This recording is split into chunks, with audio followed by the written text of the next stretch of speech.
The city you consider as home is never so attractive as when you return to it after long and difficult times in other parts of the world. My name is Dr. John Watson. I had served and been wounded in the more remote regions of Afghanistan and had been discharged from the army with specific instructions to rest. The sight of London again was already working its soothing tonic. As I rode through the familiar streets, I never suspected that a chance introduction would lead me into the most amazing adventure of my entire life. Watson, old man! Hello, how have you been? It's good to see you. Not as well as you, obviously. You look great, old man.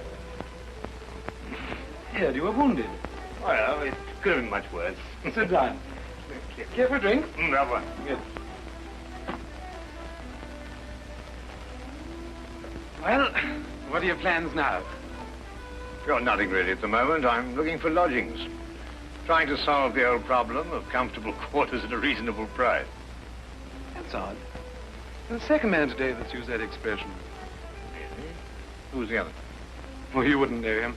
He's doing some work in the chemical laboratory at the hospital. Might be interesting. Yes, well, I wouldn't mind sharing a flat with somebody if he was all right. Well, Anything wrong? Oh, no. He's rather strange. Well, what's wrong with him? Oh, nothing wrong with Holmes. That's his name, Sherlock Holmes. Well, when I saw him this morning, he was doing some research with a corpse. Oh, what was he doing? He was beating it with a stick. I beg your pardon? Did you ring, sir? 2 shillings, please. Very good, sir. What did you say this Sherlock Holmes fellow was doing? He was beating a corpse with a stick. Oh? What in heaven's name do you want to do that for? He wanted to find out if it was possible to inflict a bruise on a body after death. Why? You know? Did you ask him? That's another strange thing about this Holmes.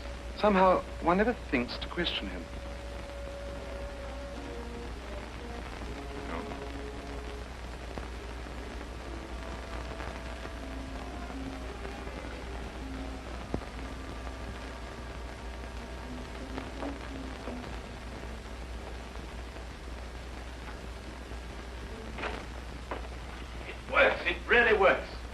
You realize you've just entered the greatest chapter in the history of forensic medicine. You're Dr. Watson. Yes, I am. What works? A foolproof test for hemoglobin. You realize what this means, of course. No, I don't. You must be Sherlock Holmes. It will create a revolution in criminal investigation. Yes, I'm Holmes. How did you know I was Watson? Because you've just come back from Afghanistan. How do you do? How you do? How did you know I'd just come back from Afghanistan? Well, it's written all over you.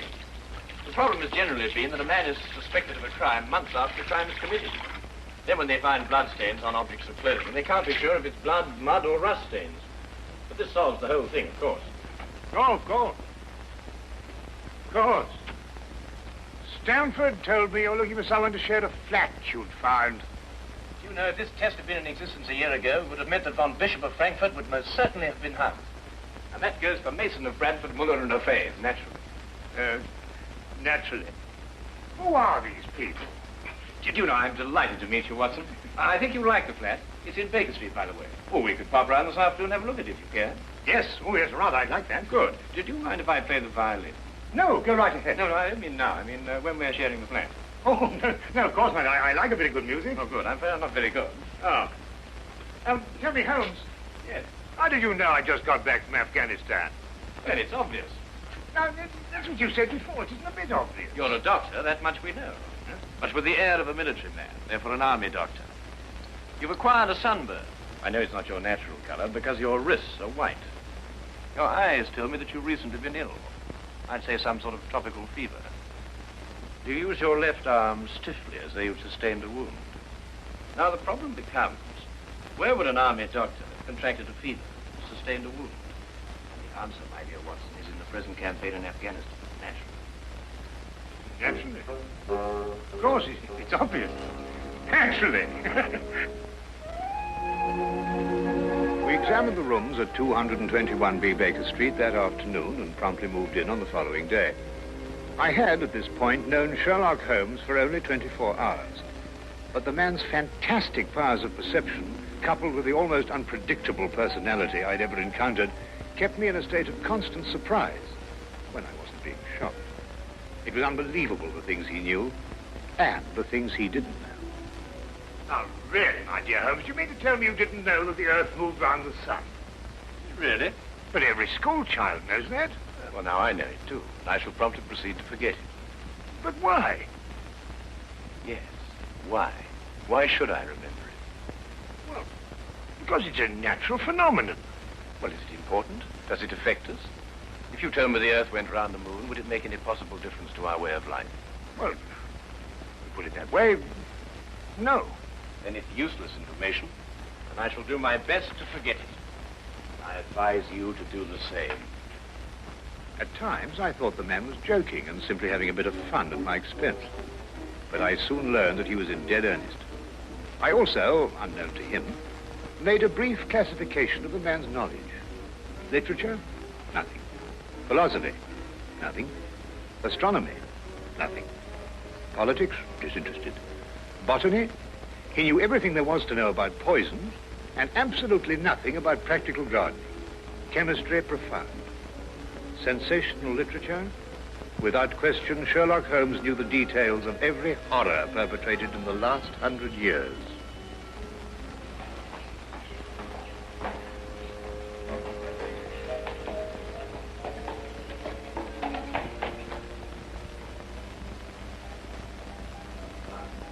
I believe we have a visitor.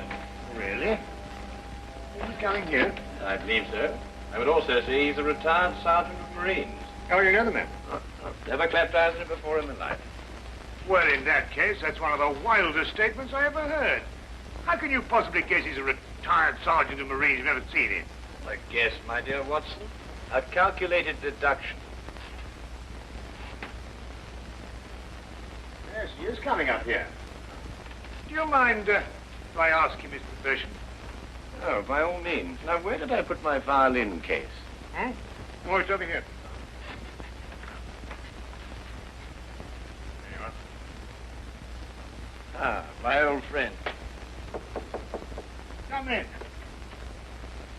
Excuse me, gentlemen. I have a message here from Mr. Sherlock Holmes. Thank you.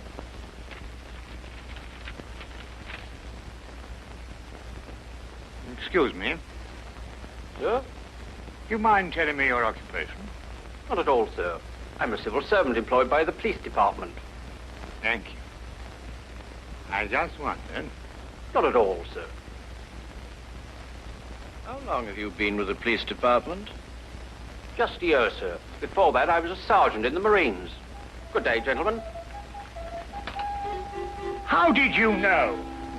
An interesting letter, Watson. A very interesting letter. Perhaps you'd like to come with me. Where? To catch a murderer, of course. Of course.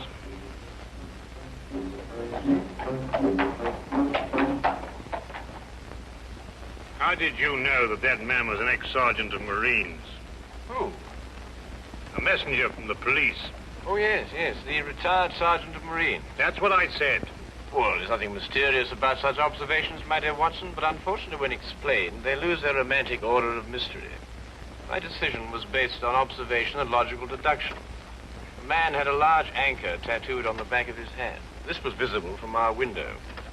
I admit I didn't notice it at the time, but since you mention it, I think there was an anchor. Oh, there was indeed. He also wore regulation sideburns and had a slight nautical roll. Thus, I judged him a Marine. Oh, guess, I grant you, but only a refinement of guesses one makes every day. Don't be so disgruntled, Watson. Test your own powers of observation. We are entering the perfect situation. Oh, what are we entering? A house that holds a murdered man.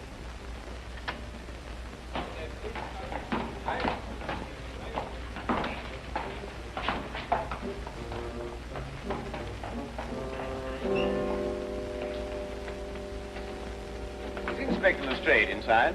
Yes, sir. May I have your name, please? Yes, Sherlock Holmes. This is Dr. Watson. Oh, that's quite all right, sir. Inspector Lestrade gave instructions to admit you. Oh, good.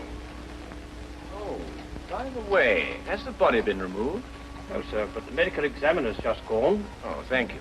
Let's hope they haven't moved things about too much. The police forces of the world seem to have an organized science of messing things about.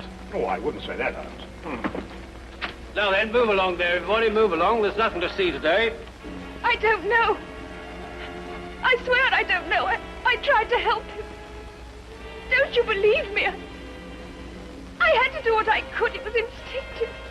Instinctive for a woman like you to commit murder. That's not true. You know it's not true.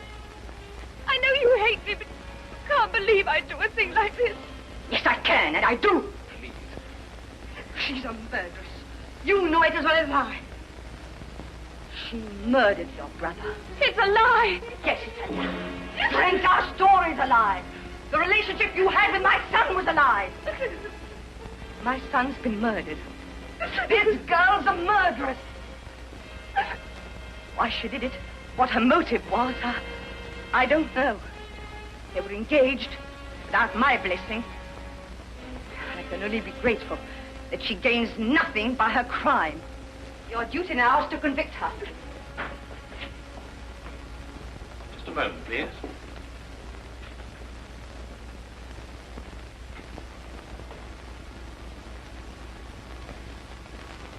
Notice the angle of incision, Watson. Yes. Well, the force of the blow and the general penetration of the upper region of the chest. How long would you estimate before loss of consciousness? Well, it's difficult to say. 30 seconds. Minutes? Oh, between the two. I see. And death? Shortly thereafter. 2 minutes. 3? 3 or 4, I'd say. Thank you, Watson. All right, take him out. Forgive the interruption.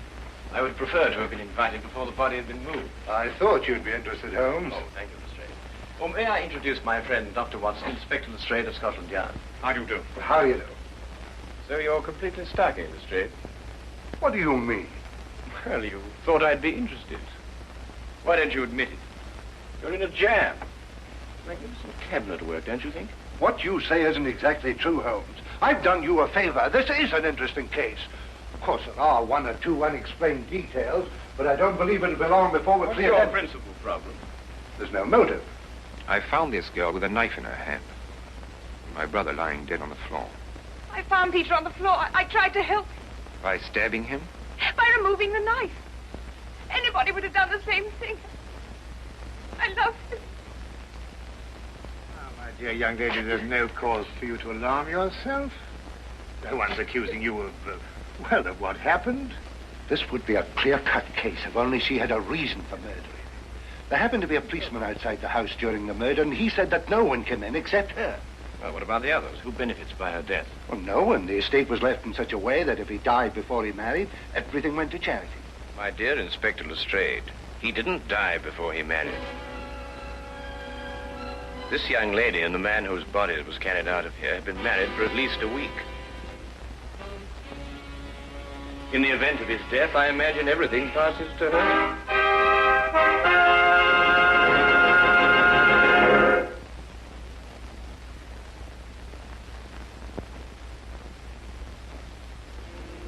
And now we return to the case of the Cunningham Heritage.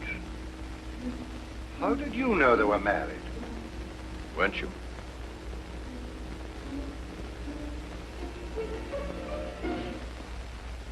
Yes, a week ago.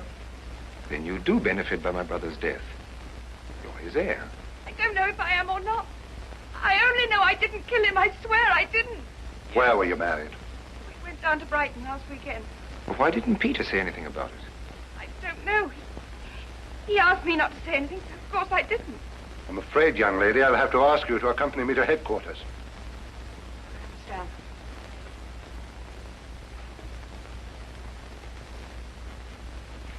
Excuse me, Inspector, I think I should tell my mother.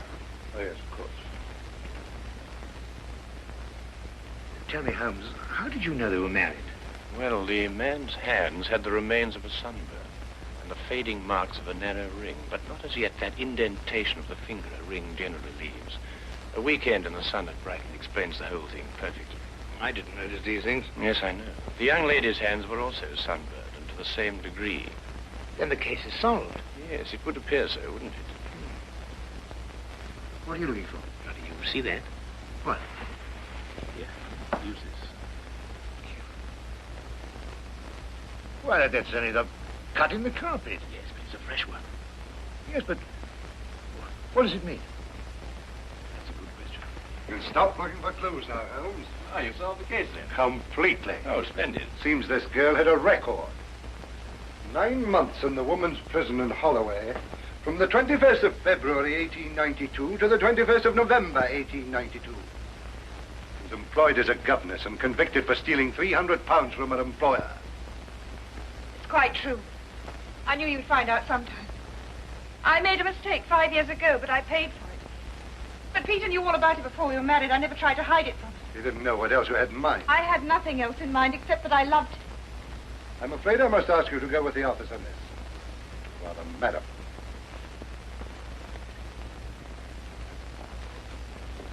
Well, that's how I like my cases. Fast and simple. Oh, indeed. You must tell me some more about it. Well, there's nothing to tell, really. Her story was that Peter asked her to call here at 10 sharp. She arrived, found the door open for her, came in here and found him writhing on the floor with a knife on his chest. She screamed, pulled it out. Just then, Brother Ralph walked in. Peter died without saying another word. So she stabbed him for the inheritance and was caught in the act. Simple. Well, holding off a law. Couldn't be simpler, could it, Watson? I still think it's a tragedy. Yes, but in my job, Dr. Watson, we run up against it all the time. Yeah? No, thank you. Well, I suppose you've had some amazing adventures. Yes, but one learns to have a real philosophy of life and get a good perspective. Yes, I suppose. But just the same, I think it's a pity. Just another case of a clever girl being too clever. The clever girl who intended to murder her husband, he certainly chose the most stupid possible way to commit the crime. What was that? Well, what's this? Checkbook. Oh, amazing deduction, Lestrade. Look. So Peter Cunningham drew a check for £1,000. 6 weeks ago, and 5 weeks ago, and 4, and 3, and 2, and that's all. Well? They're drawn to cash. Well, I don't get your point. He was a very rich man. Well, it's a great deal of cash. It was his own money. I suppose he could do what he liked with it. You may have hit the proverbial nail, Lestrade. Now, look here, Holmes. You're trying to start something that just doesn't exist. Oh, do you think so? I have a great deal of respect for your opinion, Holmes. But your trouble is that you can't leave things alone. If there isn't a mystery, you have to make one, or you're not happy. You're right, I'm not happy. There are marks on the carpet indicating a struggle. The man whose body was carried out of here was over 6 feet in height. If he had struggled with the girl who had left here, I don't think he'd have lost. She surprised him. Oh, but he was expecting her. That's her story. I'd say she sneaked up on him. What, had stabbed him in the chest? How do you sneak up on someone and stab him in the chest, Lestrade? Now, look here, Holmes. You're trying to start something, and I just won't stand for it. That girl's a jailbird, and she's guilty, and she's going to hang. And that's the end of the case. I see Inspector Lestrade is up to his usual mental gymnastics, trying to hammer square pegs into round holes. Well, Lord, it's been a great pleasure meeting you, Inspector. I warn you to keep away from that man, Holmes, or you'll be insane in less than a week.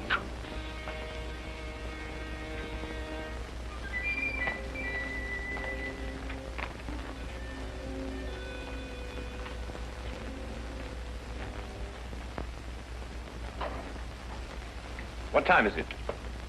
Oh, 10:30. Perhaps you'd like to take a little stroll with me. Why? I'd like to investigate this afternoon's affair a bit further. Oh, yes. I'd like that. I thought you'd forgotten about it. Not at all. I've been thinking about it all evening. Shall we go? Then we must exchange our thoughts en route. Where are we going? To the Cunningham house. I didn't know you'd made an appointment there. I didn't. Oh, well, who do you expect to see? No one, I hope. Well,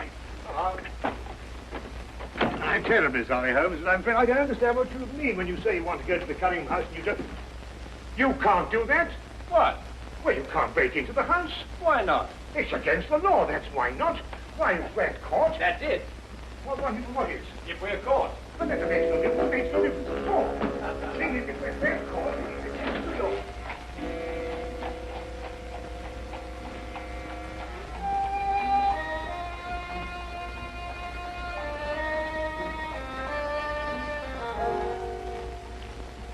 quickly now. But look, Holmes, we can't... Come on.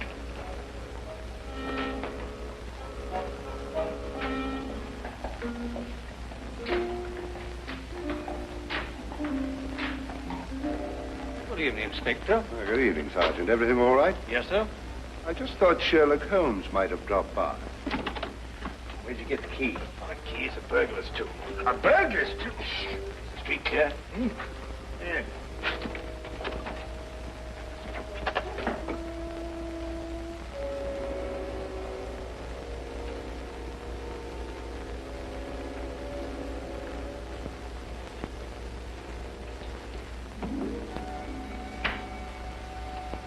How do you know he's out? Because I had a spy watching the house. Go through that cabinet. What am I looking for? Oh, papers, bank statements, anything to indicate passage of money from Peter Cunningham's account. Go on.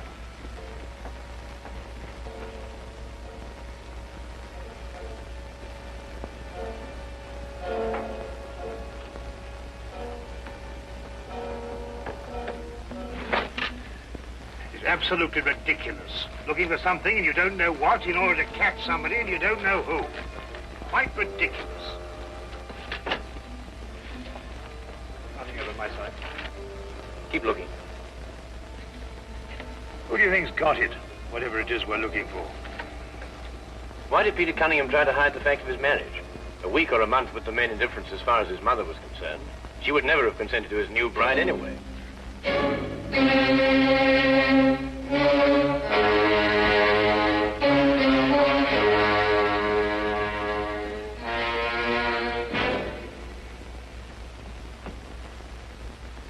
He married her to prove to me that my blackmail wouldn't stop him.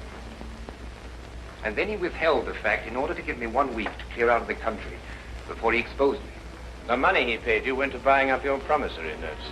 I was being pressed, Mr. Holmes. My brother's engagement to a jailbird gave me a perfect opportunity to extract a little money from him.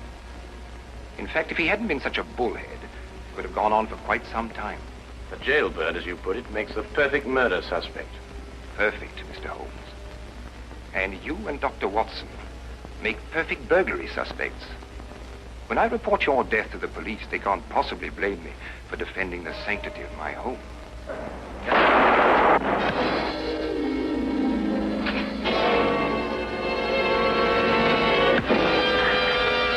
Well done, Watson.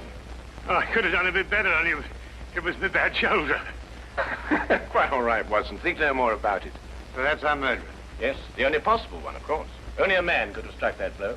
Peter died, as you say, within 3 or 4 minutes. And there was a bobby outside the whole time. Yes. Crystal clear. Oh, it's completely obvious. Well, what do we do now? What's going on here? Who fired that shot? We will sit with the good inspector. And with the aid of our evidence, a bit of logic, and a few simple diagrams, we will endeavor to convince him that night follows day and that 1 and 1 inevitably makes 2. How did you two get in here anyway? Now, Inspector, calm yourself, calm yourself. Come, sit down. Now, there's a good fellow. Sit right here. Now, you see, we have a great deal to talk about.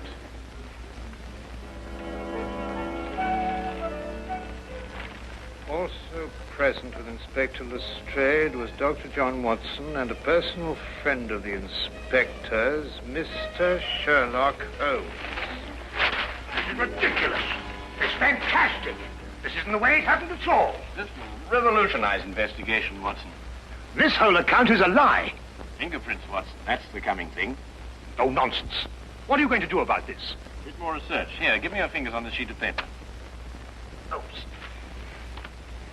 are you going to sit there with these disgusting little smudges and let them get away with this? Beg your pardon? Well, I won't. They're going to hear from me. Brilliant Inspector Lestrade, indeed. Why, it took you 3 hours to convince that bonehead.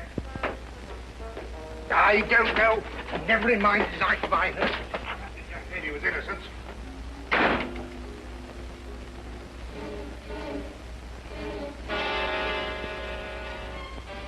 Oh. I wonder if he got more than a shoulder wound in Afghanistan.